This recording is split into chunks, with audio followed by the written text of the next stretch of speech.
All right. Excuse me.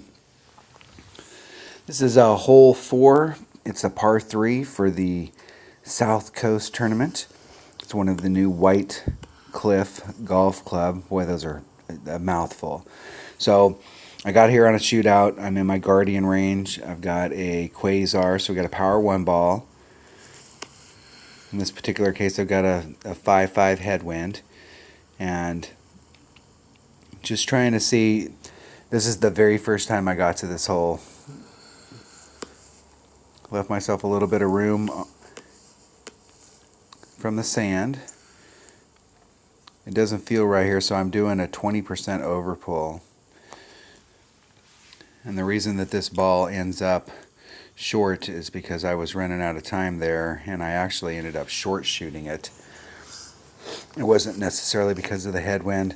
Figure when you push up against the nubs, that's one ring. So I was way up against the nub, so I basically didn't take the wind out, is the way it ended up working.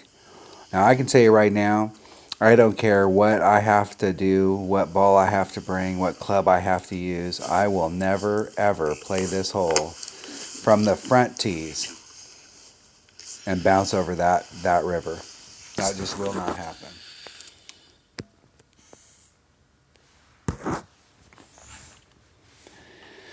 There's no way I'm going to want to put all of that stuff into play.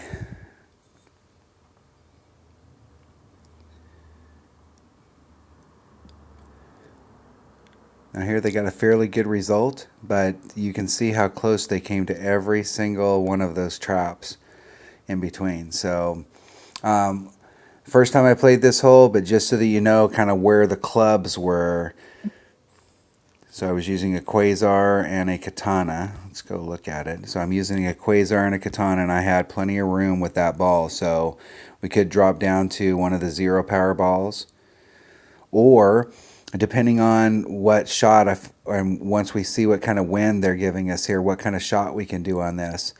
A zero power ball might work good, bringing a sniper so that we can start off on this side and come at it a little bit more without having to use the backspin. I think we would have a better shot of getting it in with a sniper, just because we've got some ball guide and we can really try and work it towards the hole. So next time I get on this hole, hopefully I will have brought a sniper, or I may have to wait until Monday's qualifying round just to get to practice some of these par 3s. The par 3s look like they're going to be, some of the par 3s look like they were right there where you were almost in your driver range, depending on what ball you brought. So the par 3s are going to be really challenging. And if you think they're going to be challenging from us, if you've got second accounts and you're playing from the second or the third tees, some of those par 3s are going to be pretty challenging. I mean, they're almost short par 4s.